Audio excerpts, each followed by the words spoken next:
Good morning, everyone. My name is Chris Vogt, and today we are talking about how to perfectly pitch property to national brands.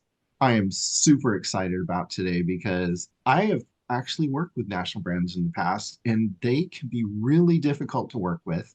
And I know that there's a lot of people that ask questions of how can they get the attention of someone at a national brand, and then what do they need to do to keep their attention and to get their properties in front of them? And that's what we're talking about today with Greg Monette. Did I say that right? Monette? Yes, sir. Ooh, good. Because, I want to do the French thing with you. Monet, right? Isn't that about? Yeah, that's pretty common. But so my family's from Louisiana, so either Monet or Monette, so it's cool either way, you know. Awesome. As long as we don't call you late for dinner, right? Yep. hmm Yes, sir. That's good.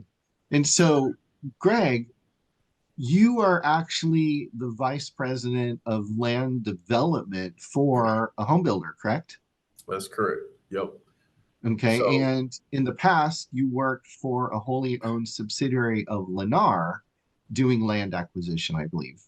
yes, that's correct. Yes, sir. Yeah. So I was a land acquisition manager for Friendswood Development, which is out here in Houston. That's Lennar's land acquisition and development department.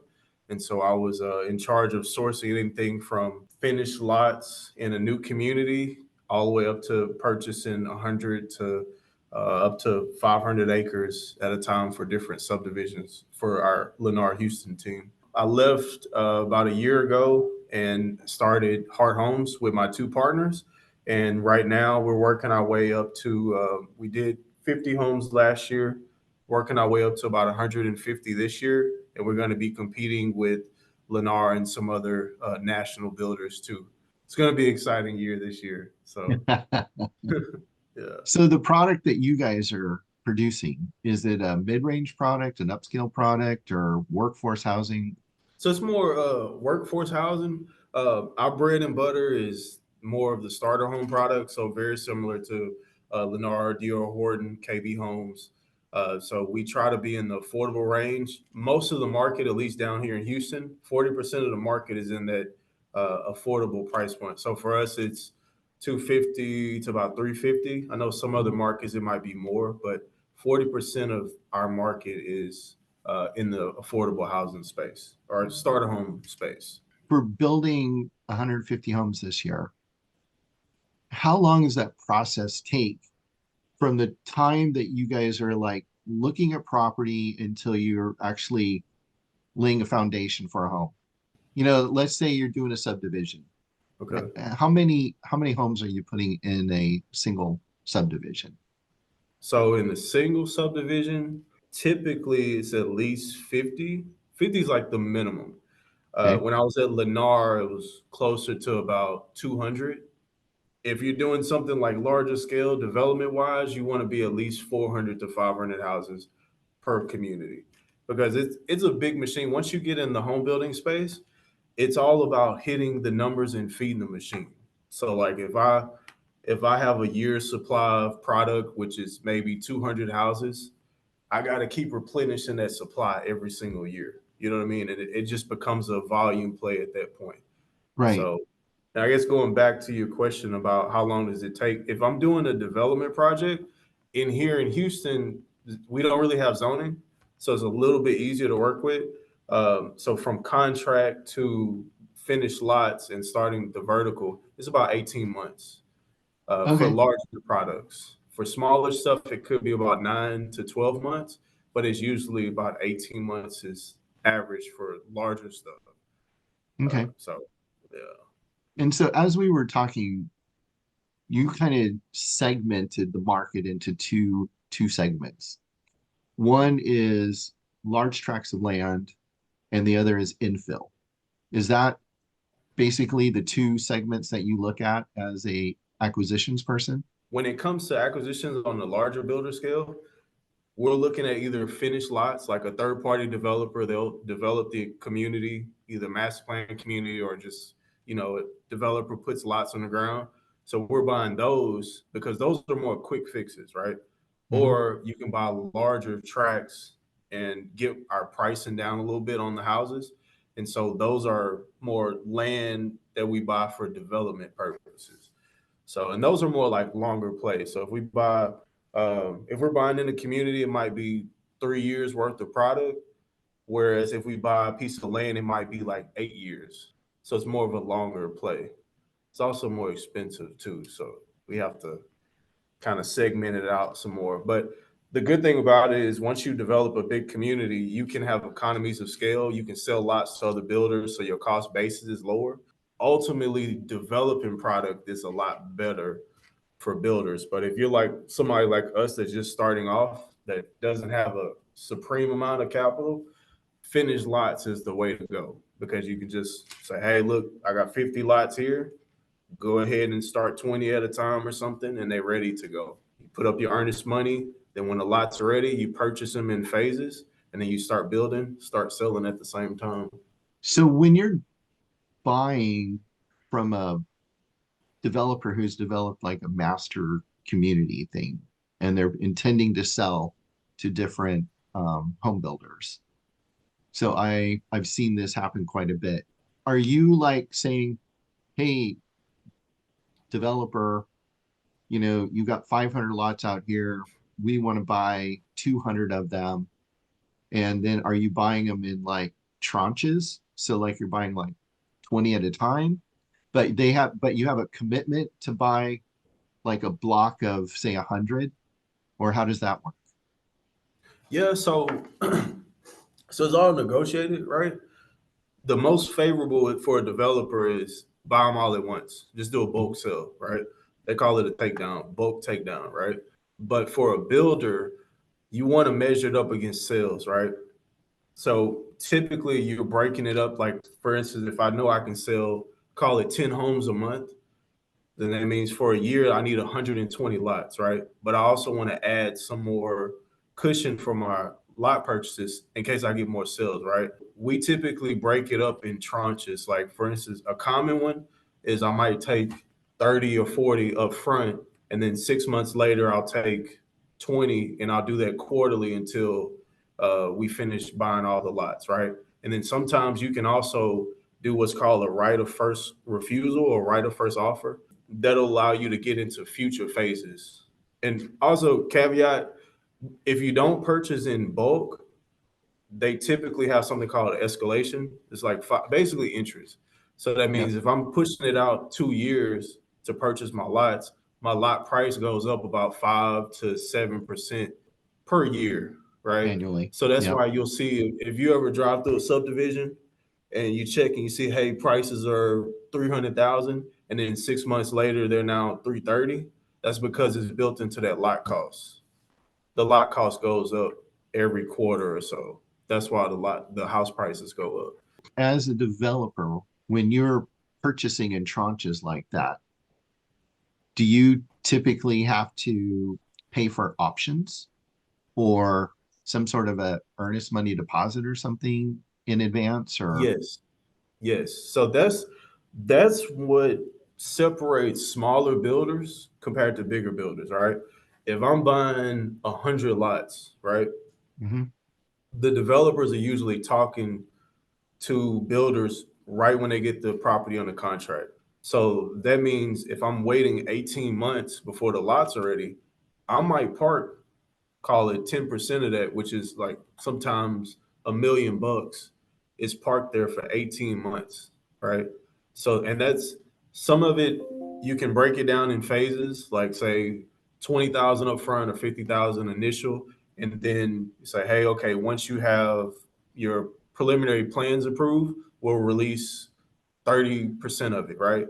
And then you release another 30% once they get approval to do the streets, roads, detention, whatever, right? So it's breaking up in phases, right, based on the stage of the project, and that's how a builder can manage their risk a little bit, right? Mhm. But for the most part, your earnest money is going to be locked in for at least 6 to 12 months before lots are ready, if it's a bigger project. So that's typically your option period. I'll put this out there too, since we're talking about option period.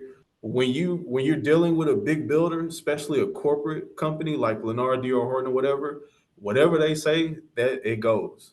So if they want to push out the option period, like, and that's why I wanted to get on this too, to tell brokers and realtors, like, look, when you're dealing with corporate, they'll walk from $1 million in earnest money. They'll push deals out if they need to, because corporate's saying like, hey, let's try to push this out a little bit more because the market is a little shaky and we're not ready to buy. Yeah. Hey, Greg, stop. You muted yourself somehow. I'm not sure how. Oh yeah, sorry, my hands got a little fidgety. But yeah, when you're dealing with a big corporation like Lennar, or even if you're dealing with a big multifamily company like Greystar or whatever, right? They have corporate approval. Right. So I know for us, typically we need 60 days, whether it's developed lots or if it's land. We need 60 days to do our due diligence package, give it to corporate, and to get it checked off and approved. So if I'm doing a contract, it's going to take me at least 30 days just to get Yep. it approved by the market president. And then 60 days after that to at least get it approved to move forward with closing, or at least for the option period, right?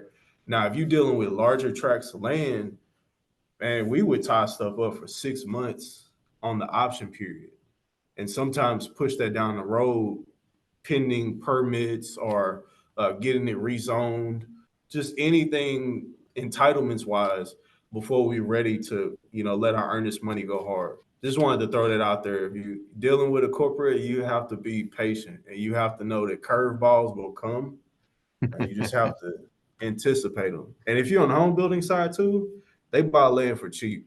Just because Joe Smo sold his acreage for 100,000 or 200,000 an acre, they're not coming in at that same price. It's all about highest and best use.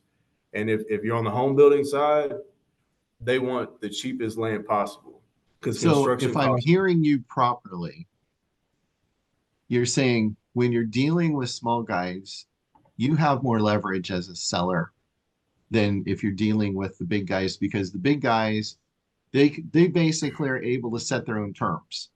And if they come in and they say, we want to, we've agreed to buy your land for $50,000 an acre, and we want 6 months to do due diligence, and they say we need another 3 months for due diligence, and they'll walk if you don't give it to them because Yep, they're not going to dink around.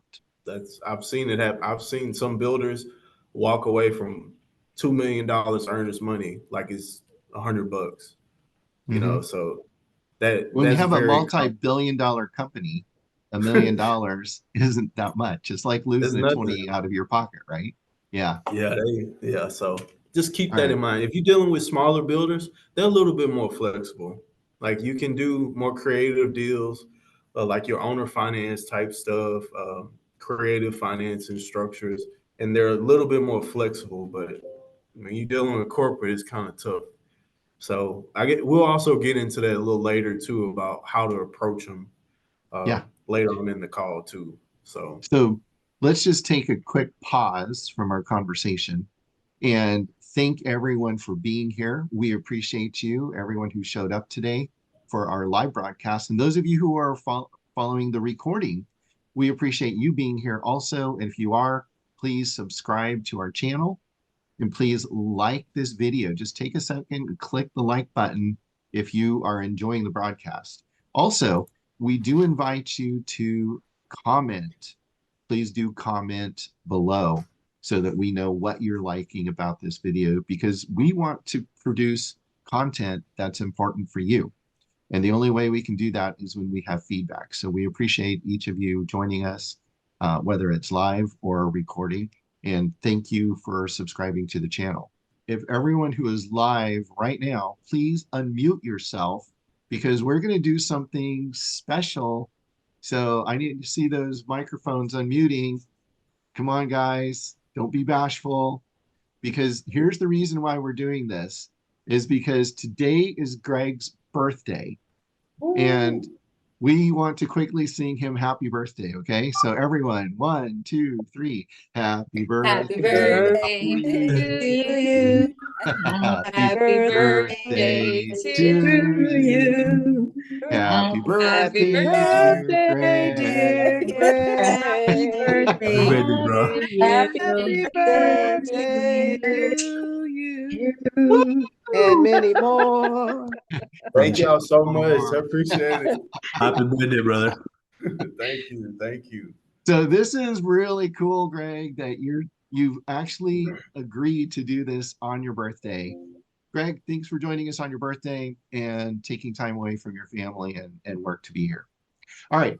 So now let's get into kind of the meat of what people really want to know, and that is how do people access you? You know, I mean, you used to be at Lennar's subsidiary, and you probably had people calling you all the time, and you're like, no, I'm not answering the phone. I'm tired of answering the phone. I've got projects I'm working on. My nose is to the grindstone. And every flipping realtor in Houston is calling me up because they got their little dinky lot and I'm not interested. How do you know when you should be contacting somebody? And how do you prepare to make that first contact? That's really kind of critical because a lot of people, they're just kind of like ready, shoot, aim, fire, right? Mhm. And they get it in out of sequence. Yeah. No, and that's a good point. You want to make sure you're prepared because these guys are busy looking at multiple deals. They're looking at deals just about every day. And so, if the deal doesn't fit, it's automatic to the next one, right? The most important thing is you need to know your product, right? Know your product and know who you're talking to. If you're talking to a multifamily guy, you have to know, okay, they can pay a certain price per square foot for the land, right? Because they can do density, right? They can stack them high and they can pay more, right? If you're dealing with a residential guy like me, you have to know that, hey, I don't have as much density, so I can't pay as much. And also I need to know, okay, if comps are 400, 500,000, then this is what I could pay for the land. So understanding the market, understanding the person that you're talking to and what industry they're in, and also doing a lot of homework on the front end on researching the land. So, like for instance, is it in a flood zone? What is it zoned for? Is it zoned for commercial? Is it zoned for residential? Is it ag exempt? Um, what's going on in the area? Do you know what are you planning? Are you attending city council meetings? Are you attending planning zoning meetings to know, okay, this new development is coming, this new builder is coming?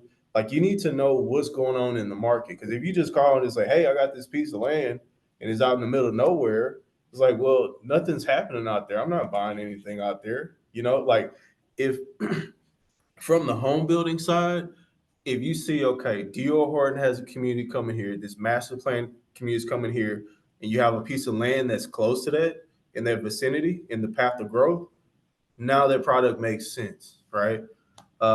Knowing if it has utilities or if the city can expand utilities to the site, that's important too. I mean, that's important regardless of what kind of developer you're talking to, right? Right. That just puts you a step above. It's like, okay, do I need to bring a water and sewer plant in, or can I tap into the existing utilities? Water and sewer plants are not cheap. They're like $6 to $8 million out here in Houston. So knowing that puts you a step ahead of the curve, right? Um, so really knowing your land, knowing the jurisdiction you're working with, like for instance, some cities have like Adam said last week. I said it right, right? Adon Adon, Madrid was okay. our guest last week. Yeah. Exactly. So last And week, so, yeah, go ahead. Adon, he mentioned about entitlements Mhm. and working with the different city councils and the city different jurisdictions, right? You can look at the municipal code or the city's website and see what kind of regulations they have on there. Like for instance, if it's zoned for residential, it'll tell you, okay, I could only do 65-foot wide lots, right?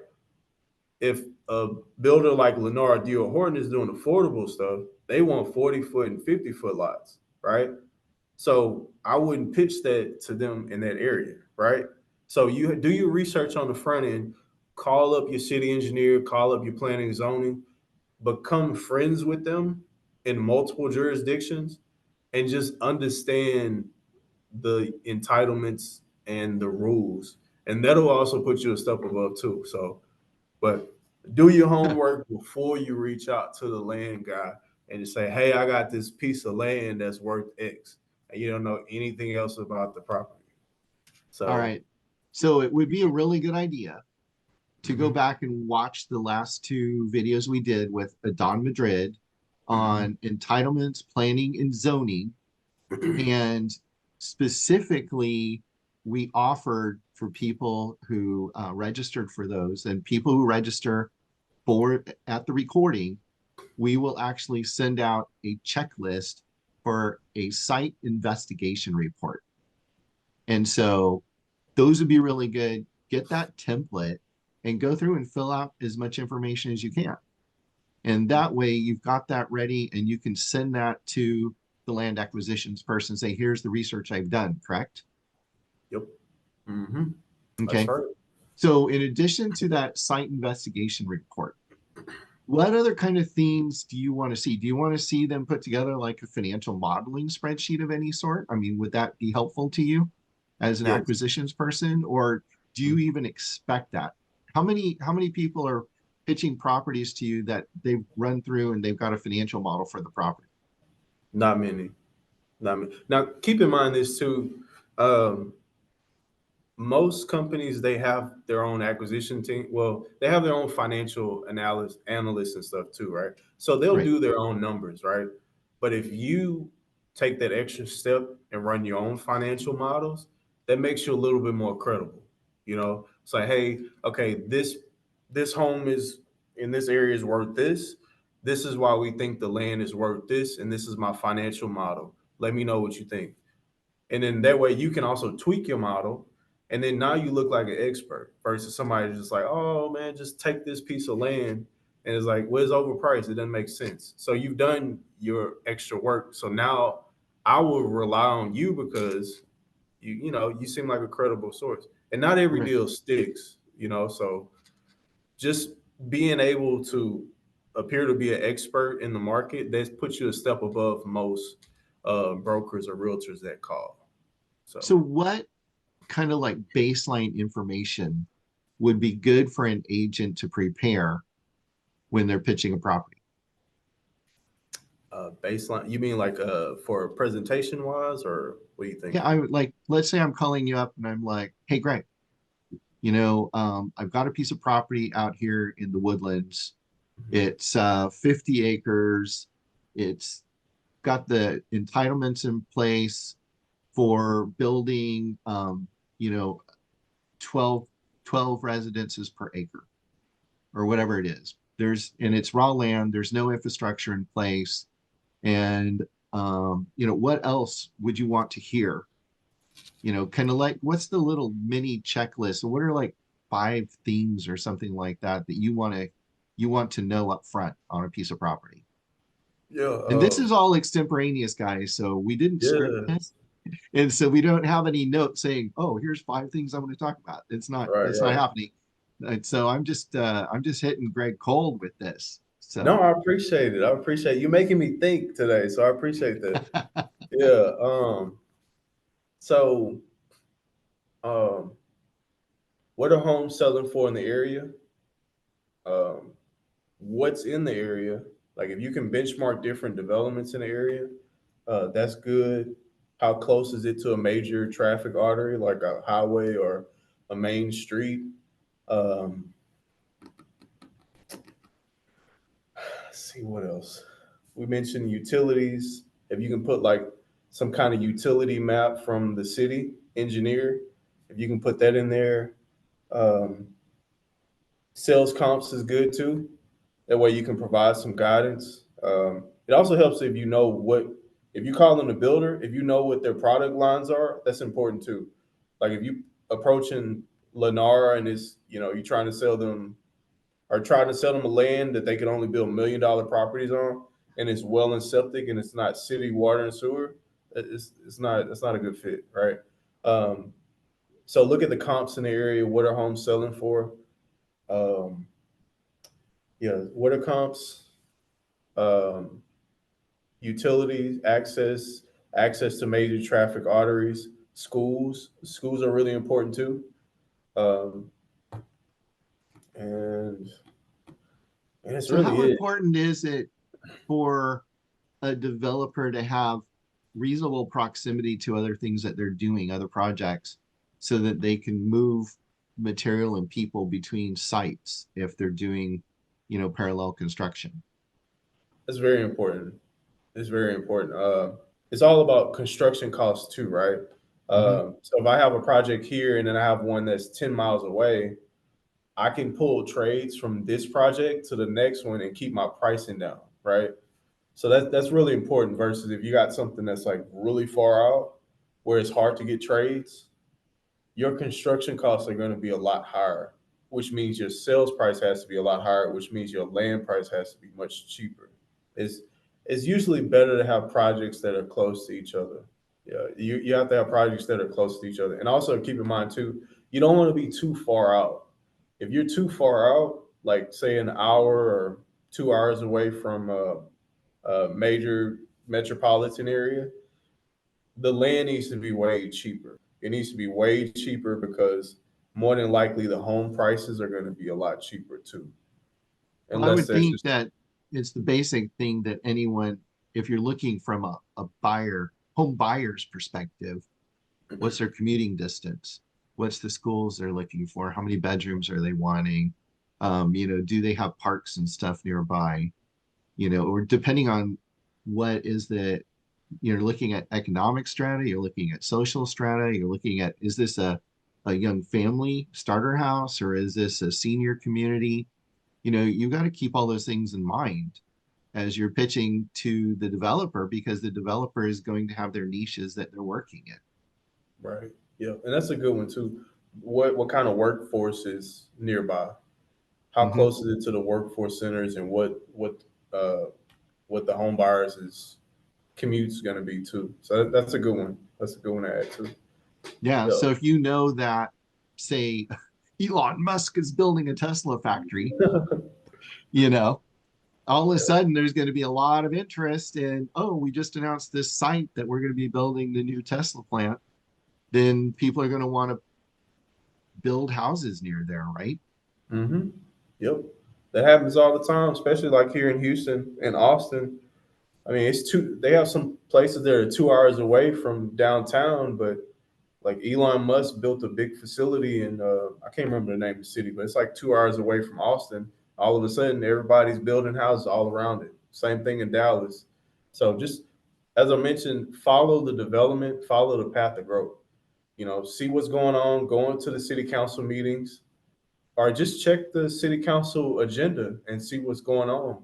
And that way you know more of what's going on and which places to check out. Yeah. So Okay. So let's talk a little bit about how do people find you and connect with you and how do they initially capture your attention? It's like, say I don't know you. All right. And I'm doing a LinkedIn search for, you know, VP of Land Acquisition. That's your title, right? mhm. Yep. Or something similar. You find someone who has a title and then you go look at their titles and then you do searches on LinkedIn to find other people that are similar. That's the way you do it, right? Right. Then Yep. if I'm going, I mean, you probably get a dozen LinkedIn connections every day and you probably don't have time to look at them and figure out who you really want to connect with. Maybe you just connect with everyone, or maybe you connect with no one. One of the things I like about LinkedIn is you can send a little message. And so if I was cold contacting you on LinkedIn, you know, what kind of a message would capture your attention to say, oh, this would be a great connection for me? Ooh. So there's two ways you can do it. All right. Um, you can send out an email. I mean, send out a message and say, "Hey, um, I'm a broker that specializes in land. I want to understand better what your buy box is and what your buying criteria is because I come across land all the time and would love to connect with you and just Mhm. learn more about your business and how I can be of value to you. That's it. You can do that. Another way, a passive way to do it is being a resource on LinkedIn, right? So the beauty of LinkedIn is you can add people, and if they accept your connection, now you tapped into their network, right? So if you post every single morning something that's going on like going on in the community or something, then they'll see that every morning they wake up, right? If they like it, then their friends will see it. And if you constantly do that, people will notice. Like I get people all the time that tell me like, "Hey man, I see you on LinkedIn all the time." And that's how I get deals sometimes. Just by strategically either liking or commenting on different people's posts or posting content to show like, "Hey, look, there's a new multifamily project coming to Houston, or there's a new development coming." And then now you say, like, they might not even know that that project is coming up, but now you just became a resource and showed them, like, hey, there's stuff going on in this area. So being a resource passively is also a great way to, connect with them too. So if they ask a question, like when you reach out to them and send them a message after a couple months, now they say, oh, yeah, I see you all the time posting stuff. You seem like you know what you're doing. Let's talk. That's another strategy. That's what I use these days. I imagine working for a company like Lennar that you get like dozens of people a week that are contacting you. How do you filter through which ones is there some sort of like way that initial, sentence or whatever captures your attention? I mean, it's like if you're sending letters to lawyers, all right, usually when you send a letter to a lawyer, you start out with the first sentence. The purpose of this letter is boom, because lawyers won't get past the first sentence usually. Yep. Mm-hmm. Okay. They want to know, get to the point. Is it worth my time to read the rest of this document? And so, usually my strategy is you want to keep it down to like 2 or 3 paragraphs, something that's really quick so that people know they're not going to be like, oh, it's like reading a book, don't have time to read this. So anything in particular that you look for when you're getting inbound cold messages from people? Yeah, don't make them long, and don't make them salesy.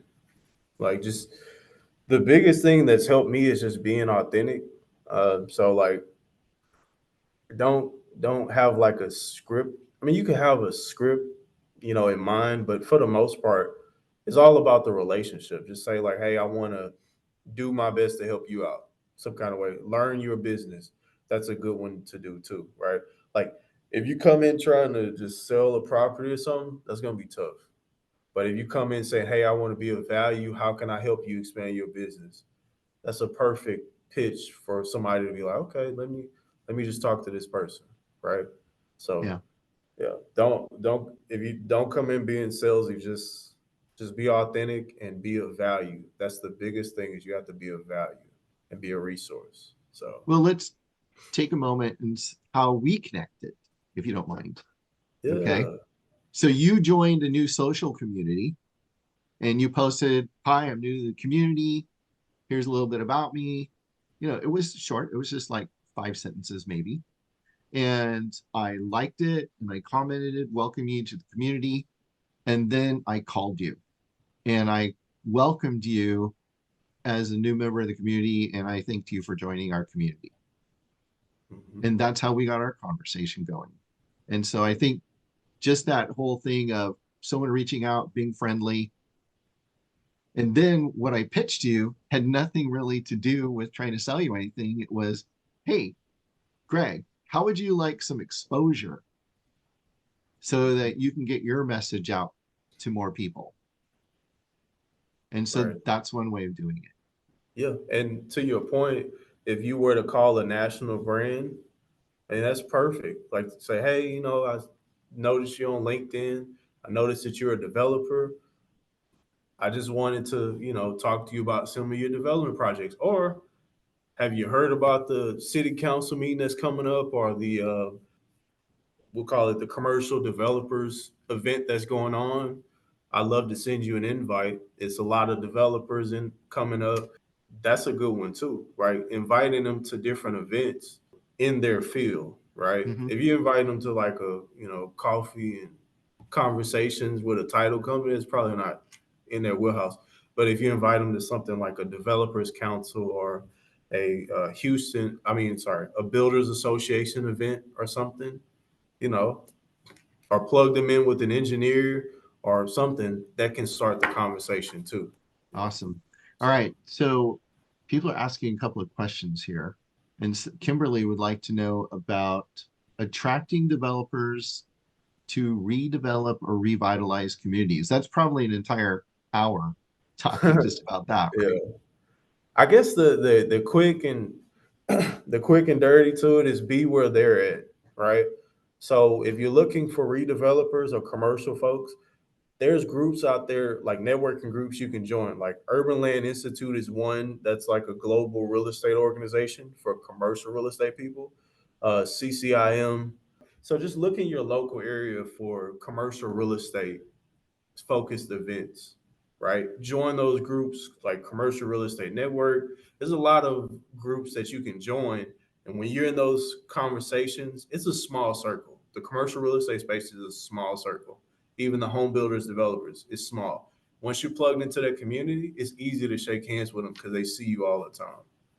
So that's the easiest way to do that. Yeah. So, You know, time is fleeting. It's crazy because we've only got like 4 minutes left. Because I know you got to get to a meeting where you're going to be pitching your product to potential investors so that you've got money to be able to make those land investments, right? mhm. So Yep. I'd like to know from everyone who's listening in today, did you find this valuable and would you like another conversation? So for everyone who has joined us today, Greg kind of put together a little document. You might call it like a little checklist that is talking about how to get in front of people like Greg.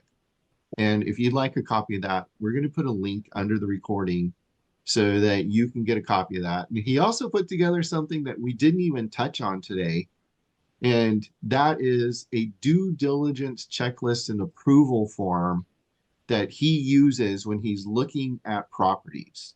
And put in the chat, if you don't mind.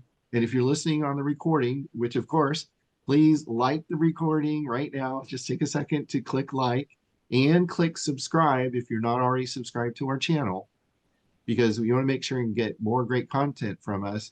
And would you like Greg to come back and do another thing on his checklist that he actually uses for properties?